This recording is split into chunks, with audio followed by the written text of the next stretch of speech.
Hey, Cinephile Mike is here, and it is day 86 of Award Season Review, Season 3. 97 reviews coming at you in 97 days, covering many of the films up for awards recognition this season.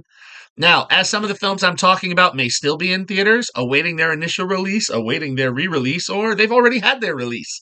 All of the information that I provide to you is current within 7 days of posting. This could include box office, critical response, nominations, predictions, wins, but regardless of where they are always going to be spoiler-free here. Also, make sure you check out my website, cinephilemike.com, for lots of great additional award season content. So, we're in our penultimate week, and it is 13th theme week, lucky number 13, and it's a little bit shorter. We're in shorts week. Yes, for the first part of this week, we are looking at the highly commended shorts. Now, these are the ones that weren't nominated for the Oscar, but they may have been shortlisted, or BAFTA longlisted, or won, or were somewhere else this award season. Now, traditionally, these films don't get solo releases, so box office information is not usually reported, and also same for critical response. Usually there's a few audience scores on Rotten Tomatoes, but not enough to justify a full score. So I'm going to bypass that this week. Now, the nominated shorts are part of a showcase that you can see in theaters, but if there's options, I will let you know how to stream them at home. All of the ones I'm talking about today are streaming available somewhere, and as I talk about each one, I will show you how. So, let's get into these highly commended live-action shorts. First up, Jans Kevin Georg's absurd comedy, Crust. Shortlisted for the Oscar, the film won Best Live Action Narrative Short at the Student Academy Awards. It additionally was nominated or won various other short awards at student short festivals around the world. It tells us the story of Fabi, played by Philip Papel in our poster, a 12-year-old boy who has traveled with his father Otis, played by Sven Honig, and sister Bea, about 9 or 10 years old, who's played by Louise Landau, to visit his grandfather Winnie, played by Heinz Vanecek, in the hopes that he will finally prove to be a real member of the family and get on the family tree. Now, to do that, you have to live up to the family motto, scars make us strong. Yes, to earn your place in the family, you need to be scarred.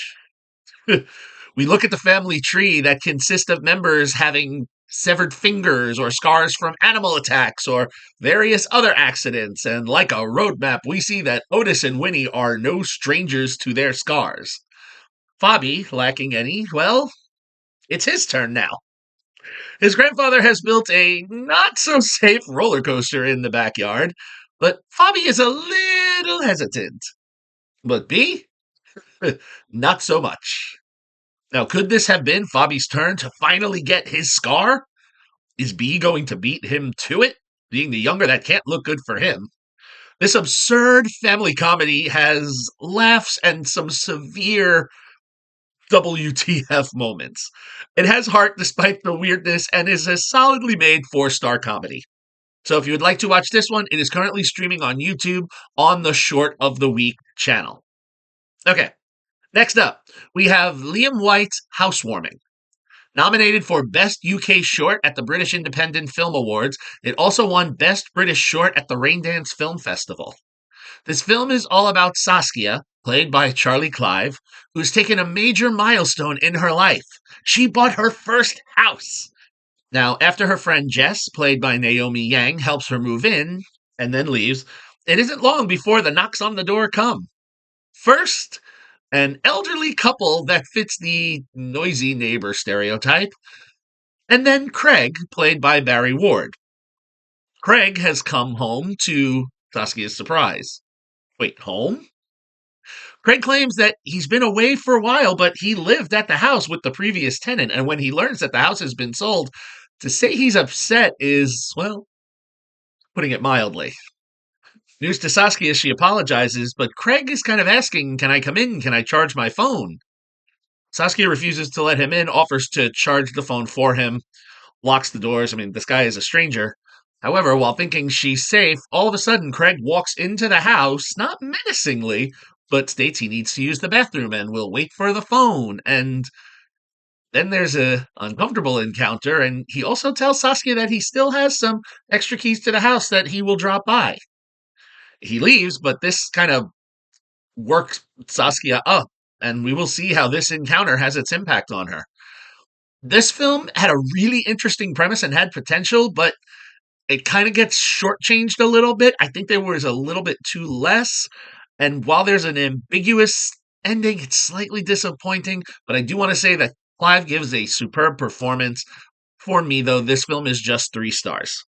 If you would like to see it, it is streaming on YouTube on the Director's Notes channel.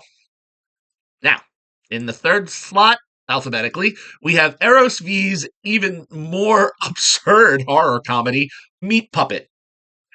While not short or longlisted by the Oscars or BAFTAs respectively, the film did win the British Independent Film Award for Best British Short and Special Jury Award winner and Midnight Shorts competition winner, both at the South by Southwest Film Festival, and it was also chosen to stream before one of the premieres of Midnight Madness at the Edinburgh International Film Festival. So this film is about Oz, played by newly winning BAFTA EE Rising Star winner David Johnson, who is a man-child. And he somehow manages to miss his and his girlfriend, played by Myra Tyers' graduation, because he was playing with toys. Missing her phone call because he's listening to music, he is raised by the doorbell, and thinking that it's a new toy that he ordered is being delivered, he gets very excited, but he sees that it's actually a blue puppet. Very cute, looking like a missing member of the Muppets cast. However, when he puts it on, all of a sudden his soul is transferred into the puppet, and his body is left to die on the ground, while said puppet is literally attached to his arm. When his girlfriend arrives after graduation to break up with Oz and confront him, she sees his dying body attached to said talking puppet, which is Oz.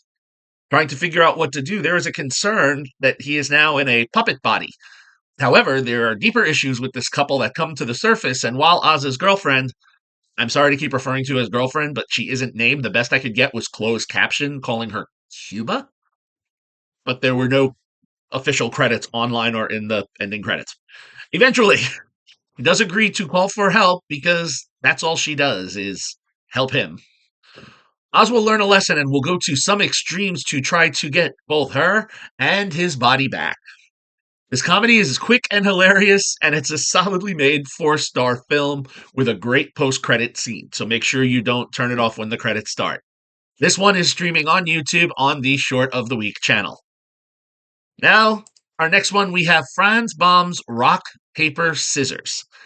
While not Oscar shortlisted, the film did win the BAFTA for Best British Short Film and was a nominee for Best International Film at the Show Me Shorts Film Festival. Oh, this film is tense, 20 minutes, and yet crams so much in. You'll grip your seat for those 20 minutes, as this is based on current true events.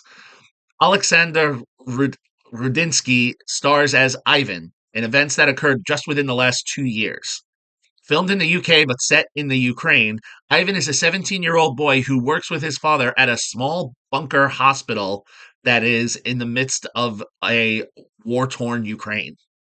Here, they treat patients as best as they can, despite the fact that they are under constant threat by the Russian military. Now, on this day, while waiting for an evacuation truck to come and move patients, Ivan is radioed that the truck can't approach because there are 2 Russian soldiers making their way towards the bunker.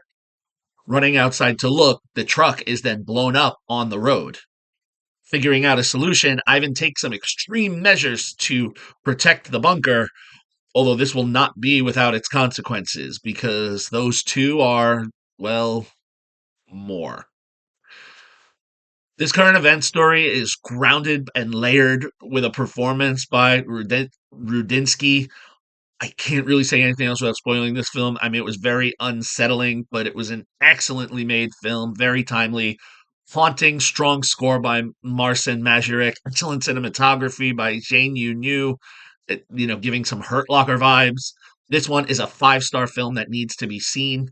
If you would like to see this one, it was recently posted on YouTube on the BAFTA's official channel.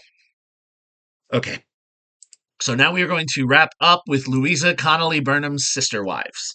Long listed for the BAFTA for British Short Film, this film is one of the most successfully commended shorts, winning 17 out of 28 prizes across varied festivals and critic circles, one of which was winning Best British Director at the British Short Film Awards. Cadence, played by Connolly-Burnham, the writer-director, lives a simple life in a strict Mormon community, and she is married to Jeremiah, played by Michael Fox.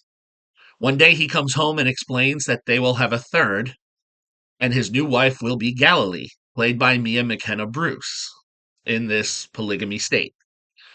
Cadence, not too thrilled with this, is told to remember her place when she speaks up, and upon her arrival is a little cold towards Galilee.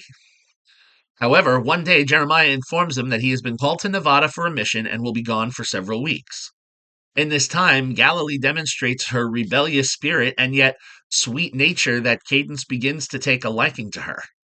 And she sees, Galilee has a secret cell phone with which to communicate with her sister who ran away from the community.